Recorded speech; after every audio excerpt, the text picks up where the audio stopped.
अंदर आज काफ़ी बड़ी बड़ी जो है डेवलपमेंट, वैसे किस दिन होता है कि पाकिस्तान में बड़ी डेवलपमेंट नहीं होती। पाकिस्तान तो आपको पता ही है बड़ा हैपनिंग कंट्री है, तो वो जो है बड़ी उसके अंदर हुई है। पीटीआई जो है वो अब सोच रही है कि शायद वो वापस जो है इलेक्शंस अगर जो है वो जो हारी थी उनको ये जो सुप्रीम कोर्ट ने बड़ा फेवरेबल वर्डिक्ट दिया है उसके बाद जो है वो वापस पावर में आ सकती है। हुआ ये है कि सुप्रीम कोर्ट ने ये जो वर्डिक्ट दिया था पेशावर हाई कोर्ट ने उसको सस्पेंड किया है। वो जो जजमेंट थी वो दे रहे थे सुन्नी इत्तेहाद काउंसिल की जो रिजर्वेशन सीट्स थी उसके ऊपर। आज प्रेस कॉन्फ्रेंस में इस्लामाबाद में बात करते हुए जो पीटीआई के लीडर असद कैसर हैं along with Pakhtunkhwa Milli Awami party chief Mahmood Khan Achakzai, उन्होंने कहा जी कि पीटीआई वापस पावर में आ सकती है। पीटीआई गवर्नमेंट को हटाया गया था अप्रैल 2022 को इन नो कॉन्फिडेंस मूव, और सुप्रीम कोर्ट का जो 3 मेंबर बेंच है headed by justice Mansoor Ali Shah, उन्होंने एक्सेप्ट किया था PTI backed SIC plea against high court की जो रूलिंग थी जिसमें कि पार्टी को डिप्राइव किया गया था रिजर्व सीट कोटा से on the basis of its strength in assembly. Qaiser ने कहा कि ये जो है प्राइम मिनिस्टर जो हैं ये बिल्कुल सही से काम नहीं कर रहे हैं, और आपका सबसे बड़ा इसका सबूत ये है कि अभी आपके सामने जो वीट का स्कैम जो इनके सामने आया है जिसके के अंदर नेशनल एक्सचेकर को बिलियंस ऑफ डॉलर्स का नुकसान हुआ है, तो उसके लिए जो है प्राइम मिनिस्टर को आप बात करें। उन्होंने कहा जी कि हम फार्मर्स के साथ खड़े हुए हैं और फार्मर्स जो अपना एक कंट्री वाइड प्रोटेस्ट स्टेज करने लगे हैं May 10 से, हम उनका साथ देंगे। इसके अलावा उन्होंने कहा जी हर वो पार्टी जो कि सोचती है कि ये जो इनकम्बेंट कोलिशन गवर्नमेंट है ये इलीगल है, हम उसका साथ देंगे। और वो कहते हैं जी कि ये तो ऐसे लोग हैं कि इनके तो बच्चों को भी पता है कि इनकी गवर्नमेंट जो है इलीगल है, लेकिन फिर भी ये जो है पार्लियामेंट के अंदर बैठे हुए हैं। ईरान पाकिस्तान जो है वो अपनी जो गैस पाइपलाइन का प्रोजेक्ट है उसको आगे लेके चलेगा। ईरान ने अपने हिस्से की जो 900 किलोमीटर की पाइपलाइन थी वो बना ली है, और अब पाकिस्तान ने जो 1900 किलोमीटर की जो टोटल ये जो 4 बहार के अंदर जो ये बन रही है जो पाइपलाइन जो कि आएगी पाकिस्तान के बलूचिस्तान और सिंध में, उसने पाकिस्तान ने अपने हिस्से की जो अब है पाइपलाइन बनानी जो है वो रह गई है। इस बात का जिक्र आज Iranian council general to Pakistan Hassan Nouria ने किया है। उन्होंने कहा जी कि पाकिस्तान की जो पॉलिटिकल विल है उसकी मैं बड़ी कदर करता हूँ कि उन्होंने कहा है कि वो अपना काम जो है वो शुरू करेंगे। ये मुआहदा जो था तकरीबन 2014 के आसपास हुआ था, लेकिन उस वक़्त से ये स्टॉल्ड है क्योंकि डिफरेंट मौक़ों पे यूएस ने कहा कि हम पाकिस्तान पे सैंक्शंस लगा सकते हैं अगर ये रोका ना गया। आज नूरिया साहब जो है मीट प्रेस सेशन में कराची प्रेस क्लब में जर्नलिस्टों के साथ बात कर रहे थे, और उन्होंने कहा जी कि अभी जो प्रेसिडेंट इब्राहिम रईसी का भी जो यहाँ पे दौरा था बड़ा इंपॉर्टेंट था, और ये भी बड़ा इंपॉर्टेंट है कि पाकिस्तान इंटरनेशनल प्रेशर ना लेते हुए इस प्रोजेक्ट को कंप्लीट करे। और इससे पहले आपको पता ही है कि डिफेंस मिनिस्टर ख्वाजा आसिफ साहब भी हैं, उन्होंने भी कहा था कि हम बिल्कुल इस प्रोजेक्ट को अब इस पोजीशन में हैं कि कंप्लीट करेंगे या नहीं। अब इसके ऊपर कितना प्रेशर आ सकता है पाकिस्तान पे वो तो अब पता चलेगा आने वाले दिनों में, लेकिन बहरहाल इस वक्त तो यही बयान आ रहे हैं कि ये पाइपलाइन जो है इसको कंप्लीट किया जाएगा। चीफ जस्टिस ऑफ पाकिस्तान काजी फायज ईसा साहब जो हैं आज उन्होंने बड़े गुस्से का इजहार किया। उन्होंने कहा जी कि ये जो फैज़ाबाद का जो सिट इन केस था इसमें जो इंक्वायरी कमीशन की रिपोर्ट आई है बड़ी ही ज़्यादा डिसअपॉइंटिंग है, और मुझे तो ये लग रहा है कि ये जब रिपोर्ट तैयार की गई थी तो इसमें कुछ सीरियसनेस नहीं दिखाई गई। सुप्रीम कोर्ट जो थी आज उसने ये रिज्यूम की थी hearing of federal governments review petition जब ये इंक्वायरी कमीशन की ने अपनी रिपोर्ट दी थी। 3 member bench headed by CJP, इसके अंदर थे बाकी 2 जस्टिस इरफान सादात और नईम अख्तर आवान साहब, तो उसके ऊपर ये जो है ये कमेंट दे रहे थे। आपको पता ही है कि ये कमीशन बनाया गया था 2017 का जो सिट इन हुआ था फैज़ाबाद में, जो कि फॉर्मर टीएलपी के चीफ खादिम हुसैन रिजवी ने किया था, जिसमें कि लोगों ने कहा था कि जी लोगों को बहुत ज़्यादा उसमें परेशानी हुई थी इनके सिट इन की वजह से, और एक सिटीज़न जो है ये केस लेकर आया था तो कमीशन बिठाया गया था, लेकिन उस कमीशन ने क्लीन चिट दे दी थी तो उस वक़्त के स्पाई मास्टर जो है फैज़ हमीद और फॉर्मर पंजाब रेंजर्स के DG major general retired Azhar Naveed Hayat को। और आज जब हियरिंग शुरू हुई तो attorney general of Pakistan Mansoor Usman Awan ने कहा कि वो पढ़ रहे थे, असल में वो इंक्वायरी रिपोर्ट जो है कमीशन की रिपोर्ट वो पढ़ रहे थे, तो चीफ जस्टिस ऑफ पाकिस्तान ने कहा कि मुझे बड़ी हैरत है कि ये सेंटेंसेस जो हैं ये कैसे लिखे हैं और इनकी कंस्ट्रक्शन किसने की है, क्योंकि इतने गलत तरीके से लिखा गया है इसमें ये तो बताने की कोशिश ही नहीं की जा रही है कि इसमें वायलेंस किसने की थी और वायलेशन किसने की थी, तो उसका बारे में तो पता होना चाहिए। तो मैं बहुत ज़्यादा डिसअपॉइंटेड हूँ। ये अजीबोगरीब किस्म की एक रिपोर्ट है जिसमें पता ही नहीं चल रहा है कि वायलेशन किसने की थी, किसको पनिशमेंट करना है, ये सवाल कोई भी जो है इसके अंदर नहीं दिए गए। तो जनाब बड़ा उन्होंने गुस्से का आज जो है वो इजहार किया। इस्लामाबाद हाई कोर्ट जो है उन्होंने कहा जी कि सेंटेंस और इक्विटल इमरान खान और शाह महमूद कुरैशी की जो है वो अलग-अलग की जाएगी इन साइफर केस, और एक केस के अंदर दोनों का फैसला जो है वो नहीं दिया जा सकता। 2 मेंबर इस्लामाबाद हाई कोर्ट का bench comprising chief justice Aamir Mahmood and justice मैंगल मियाँ गुल औरंगज़ेब जो थे वो ये पटिशन हियर कर रहे थे, और उन्होंने कहा जी कि ये जो है इस केस में जिसमें कि इन दोनों को जो है वो सुना गया था, अर्लियर इनकी जो केस थी वो सुनी जा रही थी, उसके अंदर इनको सेंटेंस किया गया था और उसमें इन दोनों को एक ही ब्रैकेट में डाला गया था। तो आज जो है कोर्ट ने कहा कि नहीं, दोनों को एक ब्रैकेट में नहीं डाला जा सकता। एफआईए के प्रोसिक्यूटर जो हैं हामिद अली शाह वो आज हाज़िर हुए थे इस हियरिंग में। उन्होंने इस्लामाबाद हाई कोर्ट को कहा कि ये जो साइफर टेलीग्राम था ये इसके ऊपर क्लासिफाइड स्टैम्प थी और इसको जो है डिस्पोज किया गया था आफ्टर 6 मंथ्स, और चाहे कोई क्लासिफाइड डॉक्यूमेंट है चाहे डी क्लासिफाई है उसको डिस्पोज ऑफ कर दिया जाता है 6 मंथ्स के अंदर। आपको पता ही है कि नेशनल सिक्योरिटी जो काउंसिल है उसने एक डिमार्श जो है जारी किया था ऑन मार्च 31, और उन्होंने कहा था कि ये जो प्रोसीजर है सारे का सारा एक क्लासिफाइड डॉक्यूमेंट का वो कंप्लीट हो गया है और अब जो है हमको ये सारी copies ministry of foreign affairs को वापस भेजनी है। तो उन्होंने आज हामिद साहब ने कहा कि ये सारी की सारी साइफर की कॉपीज़ जो हैं वापस भेज दी गई हैं फॉरेन मिनिस्ट्री को, एक्सेप्ट फॉर दैट जो कि इमरान खान साहब के पास है वो अभी तक फॉरेन अफेयर्स मिनिस्ट्री को नहीं मिली है। बार बार लिया सारी बहस सुनने के बाद इस्लामाबाद हाई कोर्ट ने हियरिंग जो है उसको एडजर्न किया वेंसडे मई 8 तक, और उन्होंने कहा जी इसके ऊपर अब फर्दर डिस्कशन तब होगी।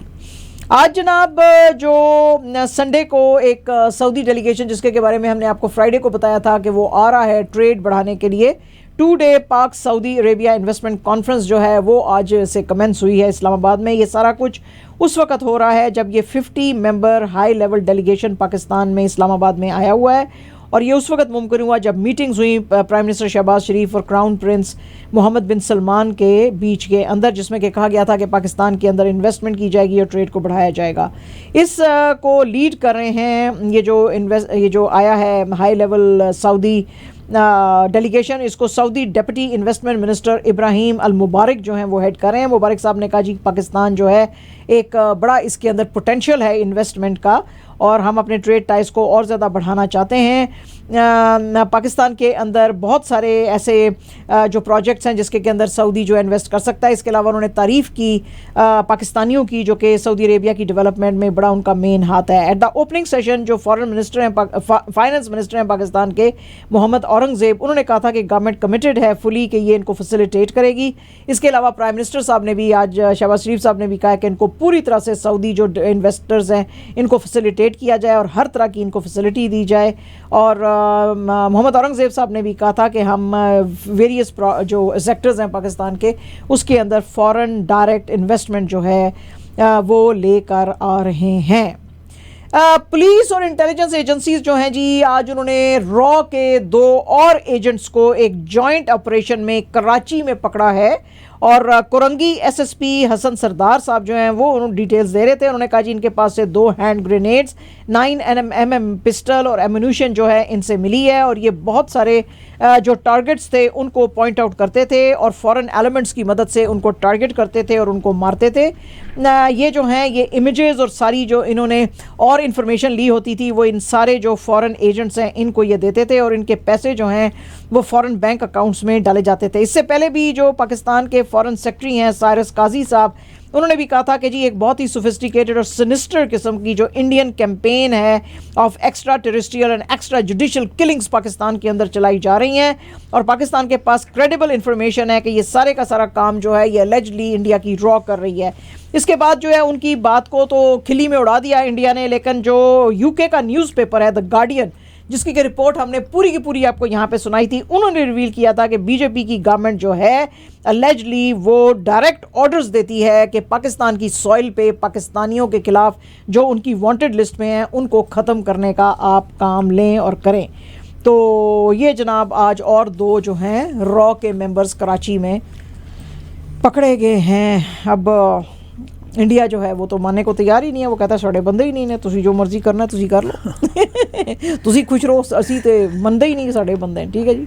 आज जनाब आपको पता ही, अब 3rd फेज़ का 7 मई से 3rd फेज़ का इंडिया के अंदर जो है शुरू होने वाले हैं इलेक्शंस। 2 फेज़ के इलेक्शंस हो चुके हैं। हमने आपको बताया था कि 7 फेजेस में इंडिया के इलेक्शंस होंगे जो जून तक चलेंगे। आज 3rd फेज़ के चूँकि शुरू होने वाले हैं, तो मोदी जी ने यूपी के इतवा के एरिया के अंदर जो है आज फिर से राहुल गांधी के ऊपर जो है बहुत सारे एतराज़ किए। उन्होंने कहा जी कि ये राहुल गांधी जी जो हैं ये तो सीक्रेट थ्रेड जो है ये 2019 के भी जनरल इलेक्शंस में पहन के आ जाते थे, तो ये जो है ये सारा कुछ, यानी कि उनका कहने का मतलब था कि ये तो सब इलेक्शंस के लिए कर रहे हैं। वो कहते हैं जी 5 साल पहले ये जो रॉयल फैमिली ऑफ कांग्रेस है, ये जब टेंपल्स को विजिट करती थी तो तब ये वो धागे अपने कोटों पे लगा के जाती थी। अब तो जो प्रिंस ऑफ कांग्रेस है वो तो अब ये धागा भी नहीं लगाता है अपने कोट पे, और अगर लगाता भी है तो अब टेंपल्स को विजिट नहीं करता है। इससे बड़ी और क्या बात है कि 500 ईयर हिस्टोरिकल मोमेंट जो था एक आया था जब हमने राम टेंपल की कंस्ट्रक्शन की थी और सब पॉलिटिकल पार्टीज को बुलाया था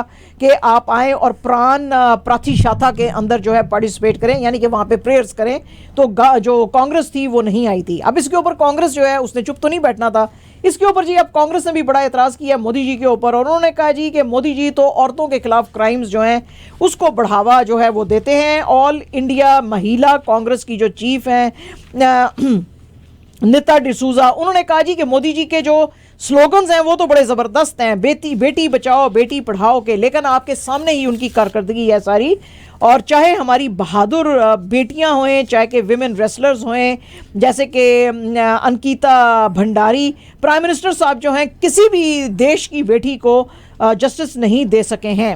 अंकिता भंडारी जो थी वो 19 साल की बच्ची थी जिसको कि रिसेप्शनिस्ट थी, जिसको कि मर्डर कर दिया था एक रिजॉर्ट में अलेजली इन ऋषिकेश बाय इट्स ओनर, जो कि एक बीजेपी के लीडर का बेटा था, और अपने 2 दोस्तों के साथ 2022 में। इसके अलावा आपको पता ही है कि विमेन रेसलर्स बड़े अरसे तक बैठी रही हैं कि ये जो ब्रिज भूषण सरन सिंह जो हैं, जो कि इनके कोच थे, उन्होंने सेक्चुअली इनको हरास किया था और एलिगेशंस इन्होंने लगाए थे। तो वो कहते हैं जी ये सारे एलिगेशंस तो आते रहते हैं, लेकिन चूंकि ये बीजेपी के बड़े करीबी लोग हैं तो इसलिए मोदी जी का जो है इनको ब्लैंकेट जो है वो कवर हासिल है और वो कुछ भी नहीं करते हैं। आज बड़े ही सीरियस किस्म के एलिगेशंस जो हैं वो दोनों तरफ से आए हैं, गवर्नमेंट की तरफ से भी और जो फॉर्मर पंजाब के चीफ मिनिस्टर थे चरणजीत सिंह चन्नी की तरफ से। चरणजीत चन्नी साहब ने थोड़े दिन पहले कहा कि ये जो पुंछ का मिलिट्री अटैक हुआ था जिसमें कि आईएएफ का एक कॉर्पोरल की डेथ हुई है और 4 जो हैं वो इंजर हुए हैं, तो गवर्नमेंट जो है वो क्या कर रही है, जिसके के ऊपर बीजेपी की गवर्नमेंट ने बड़ा ही बुरा मनाया। लेकिन इन्होंने आज 2019 का जो पुलवामा अटैक था जिसके के अंदर 40 सोल्जर्स की डेथ हुई थी उसका भी मुद्दा इन्होंने उठा लिया। चन्नी साहब जो हैं कांग्रेस के जलंधर के कैंडिडेट हैं, उन्होंने कहा जी कि ये जो बीजेपी इसको बड़ा बढ़ावा दे रही है, हम अपनी आर्म्ड फोर्सेस के साथ खड़े हुए हैं, हमारे जवान जो हैं वो मर रहे हैं, लेकिन मोदी जी की गवर्नमेंट जो है ना तो वो फाइंड आउट कर रही है कि परपेट्रेटर्स कौन है, या वो बता रही है हमको कि ये सारा कुछ कौन फ्रेम कर रहा है, कौन अटैक कर रहा है हमारे जो है सोल्जर्स के ऊपर, और ये क्यों सारा कुछ चल रहा है। मुझे तो लगता है कि ये जो 2019 का पुलवामा अटैक था ये बीजेपी की गवर्नमेंट ने इलेक्शन में जीत हासिल करने के लिए ये सारे का सारा ड्रामा किया था, यानी उन्होंने इसको एक पॉलिटिकल स्टंट कहा।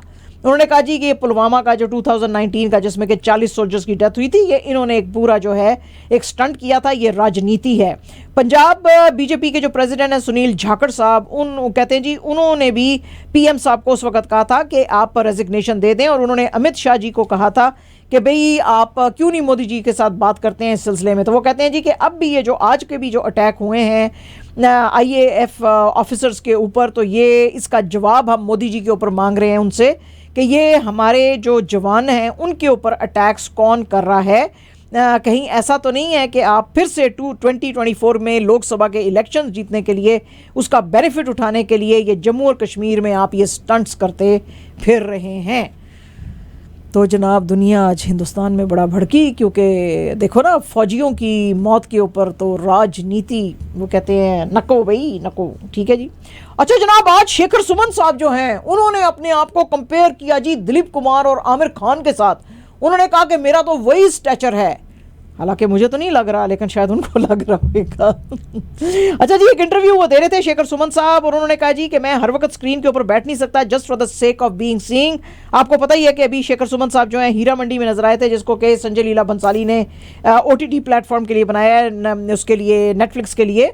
तो लास्ट इनको देखा गया था भूमि, जो कि 2017 में आई थी। उन्होंने कहा जी मैं बेसिकली थिएटर का एक्टर हूं, और उनसे जब पूछा गया कि क्या आपने हीरा मंडी के अंदर कम बैक किया, उसने कहा जी कम बैक करने का तो सवाल ही पैदा नहीं होता है, मैं राइट रोल्स के लिए वेट करता हूं, और जब मुझे राइट रोल्स मिलते हैं तो तब मैं आता हूं, वो रोल्स मुझे एक्साइट करने चाहिए। उन्होंने कहा जी कि मैं बिल्कुल दिलीप साहब को फॉलो करता हूं, जो कि 2 से 3 साल में एक फिल्म करते थे, और इसी तरह आमिर खान साहब भी बहुत कम फिल्मों में काम करते हैं। तो इसलिए कोई पॉइंट नहीं है कि मैं मीडियोकर फिल्मों में काम करके अपना पॉइंट बनाऊं।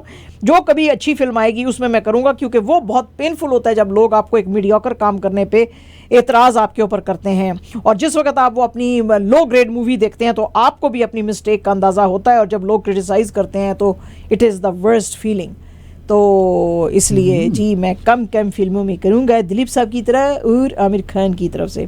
राणा दग्गुबती, आपने देखा होगा ह्यूज किस्म की इनको फेम मिली थी जब इन्होंने बाहुबली में काम किया था। आज उन्होंने एक बहुत बड़ा बयान दिया है। उन्होंने कहा जी कि ये जो नई फिल्म आई है साउथ की 2898 AD, कल्कि 2898 AD, ये बहुत ही ज़बरदस्त फिल्म है। ये एक नाग अश्विन की साइंस फिक्शन एक्शन थ्रिलर है, और इन्होंने कहा जी कि ये हिंदुस्तान का जवाब है दुनिया को एवेंजर्स के सिलसिले में। तो ये जो फिल्म है कल्कि 2898 AD, ये एवेंजर्स मोमेंट है इंडिया के लिए। आपको पता ही है कि हालांकि ये फिल्म का हिस्सा ना भी होते हुए ये सैन डिएगो के अंदर जो कॉमिक कॉन हुआ था उसमें ये गए थे, जिस वक्त इस फिल्म का नाम जो है अभी प्रोजेक्ट के ही कहा जा रहा था। तो उन्होंने कहा जी कि ये इंडिया के लिए बड़ा प्राउड मोमेंट है, क्योंकि हमने अपना खुद का एवेंजर्स जो है वो बनाया है। और साडी बाजी हैं जी कंगना रनावत, आय हाय हाय सदके जाऊं, क्या क्या बयान देती है। और मैं कहती हूँ क्या गलत फहमी है, जैसे आमिर को गलत फहमी है ना, आमिर कहता है मैं खूबसूरत आदमी हूँ वैसे ही कंगना रनावत को भी बड़ी जो है वो गलत फहमी है अपने बारे में। कंगना रनावत साहबा कहती हैं जी कि फिल्म इंडस्ट्री में जो इज्जत प्यार सत्कार अमिताभ बच्चन को दिया जाता है, उसके अलावा वो दूसरा स्टार जिसको ये प्यार आदर्श सत्कार प्यार जो है दिया जाता है वो मैं हूं तो फिल्म इंडस्ट्री में सिर्फ हम 2 लोग हैं जिनका इतना इज्जत है जी। तो वो आपको पता ही है कि आजकल बीजेपी की कैंडिडेट हैं जो हिमाचल प्रदेश का मंडी का एरिया जो है वहाँ से ये लोकसभा की सीट के लिए फाइट कर रही हैं। वो कहती हैं जी कि मैं हैरान हूँ, मैं जिधर भी जाती हूँ, राजस्थान में, वेस्ट बंगाल में, दिल्ली में, मणिपुर में, लोग मुझे बेइंतहा प्यार और रिस्पेक्ट करते हैं। तो मुझे लगता है कि मेरा प्यार और रिस्पेक्ट जो है वो बिल्कुल वैसे ही है जैसा बिग बी का है। अच्छा जी, गुड फॉर यू अगर आपको ऐसा फील हो रहा है तो है जी। हुण बाकी दे भी आ जाएंगे, शाहरुख खान, आमिर खान, सल्लू भाई है, वो कहेंगे नहीं हमारा तो तुम्हारे से ज़्यादा है, फिर बाकी और आ जाएंगे हैं जी। तो बाजी की बातें सुना करो आप। अच्छा जी, BCCI जो है उससे आज पूछा गया कि जी PCB ने तो ये कहा है कि जो चैंपियंस ट्रॉफी होने वाली है 2025 में, उसमें आप जो है पाकिस्तान का चक्कर लगा सकते हैं, लेकिन BCCI ने कहा है कि बिल्कुल नहीं। राजीव शुक्ला जो कि BCCI के वाइस प्रेसिडेंट हैं, उन्होंने कहा कि नहीं हमें कुछ पता नहीं है हमारी गवर्नमेंट क्या डिसाइड करेगी, अलबत्ता गवर्नमेंट ऑफ इंडिया जो भी डिसाइड करेगी और अगर हमें परमिशन देगी तो ही हम पाकिस्तान जो है टीम को खिलाने के लिए लेके जाएंगे। आपको पता ही है कि ये अगले साल जो है फरवरी 2025 में ये ICC चैंपियंस ट्रॉफी होने वाली है, और उसके लिए PCB ने 3 वेन्यूज़ जो थे वो दिए थे, कराची, लाहौर एंड रावलपिंडी। 8 टीम्स जो है इसके अंदर पार्टिसिपेट करेंगी और ये 2 हफ्ते खेलेंगी। अभी एग्जैक्ट डेट्स तो नहीं आई हैं, लेकिन फिर भी एक पूरा स्केड्यूल जो है PCB ने बना के ICC को दिया है। उसी सिलसिले में आज राजीव शुक्ला साहब से बात कर रहे थे, उन्होंने कहा जी कि नहीं मैं इस पर डिसाइड नहीं कर सकता, जो हमें गवर्नमेंट कहेगी हम उसी हिसाब से चलेंगे। PCB के जो चेयरमैन है जी मोहसिन नकवी साहब, उन्होंने मैसिव $100,000 पर प्लेयर का आज प्राइस जो है वो अनाउंस किया है, और उन्होंने कहा है कि अगर आप T20 वर्ल्ड कप जो अभी जून में शुरू होने वाला है USA के अंदर और वेस्ट इंडीज़ में जो होएगा, अगर आप वो जीतेंगे तो मैं आपको ये प्राइसेस दूंगा। इन्होंने एक लंच होस्ट किया था पाकिस्तान क्रिकेट टीम के लिए लाहौर के कदाफी स्टेडियम में ahead of the teams tours of Ireland and England. और यहाँ पे वो 3 दिन की ट्रेनिंग जो है उसके लिए यहाँ पे लाहौर में आए हुए हैं। और कल May 7 को ये डबलिन आयरलैंड के लिए जाएंगे, जहाँ पे कि ये 3 T20s खेलेंगे बिटवीन May 10 to 14। और उसके बाद ये इंग्लैंड चले जाएंगे 4 T20s खेलने के लिए स्टार्टिंग फ्रॉम May 22। तो उसी के ऊपर ये बात कर रहे थे नकवी साहब। उन्होंने कहा जी कि हम को बड़ी अच्छी एक स्ट्रैटेजी बनानी चाहिए, हम जो है हर प्लेयर का ख्याल करेंगे, हम आपके प्रॉब्लम्स जो हैं सुन रहे हैं, हम उनको रिजॉल्व करेंगे। लेकिन पाकिस्तान की भी, नेशन की, लोगों की बड़ी आप लोगों से जो हैं वो एक्सपेक्टेशंस हैं कि आप जो है पाकिस्तान का flag for the second time जो है वहाँ पे रेस करें। और सेकंड टाइम का मतलब यानी ज़ाहिर एक दफ़ा जो इमरान खान साहब जीते थे, खैर वो तो T20 नहीं था, लेकिन अब वो कहते हैं एक और वर्ल्ड कप जो है वो हमारे पास अब आना चाहिए। तो अगर आप जीते तो हर प्लेयर को $100,000 मिलेंगे। चलो जी पायन, चलो फिर दोस्ती करिए ना देना विचों किसी दम में से पैसा आ गया ना। हाँ पैसे आ गए, काफ़ी पैसे आ गए, ठीक है जी। एंड जनाब absolutely our last news is about Pakistani female mountaineer Naila Kiani. She has become the first Pakistani woman to summit 11 tallest peaks of the world which are over 8,000 meters। ठीक है जी। इन्होंने जो है 5वीं अब बड़ी की थी कुछ अरसा पहले पीक इन वर्ल्ड मकालू, जिसकी के जो थी हाइट थी 8,485 मीटर्स। और she has become the first Pakistani to ascend निपलिस समिट एज वेल। इन्होंने बहुत सारी शुक्रिया अदा किया अपने लोगों का भी, और जो गुड विशेस लोग अपने पाकिस्तानी देते हैं उनका, और इसके अलावा उन्होंने शुक्रिया अदा किया शर्पा गैलन डाई का फ्रॉम इमेजिन नेपाल, जो कि एक ये जो है टूरिस्ट कंपनी है जो कि करवाती है ये समिट्स पे लेके जाती है। और यानी कि ये जो टॉलेस्ट जो पहाड़ चढ़ने का जो होता है मरला उसको समिट बोलते हैं, तो ये जो समिट्स कराती है तो उनका भी उसने शुक्रिया अदा किया। उन्होंने कहा कि उन्होंने भी मेरी बड़ी हेल्प की जिसकी वजह से ये पॉसिबल हो सका। और ये जो हैं she is the only Pakistani woman who has climbed 10 8,000s, और ये अब इसका जो था 11th था। तो बड़ी जी इसने हिस्ट्री क्रिएट किया नायला ने। ठीक है जी पैन।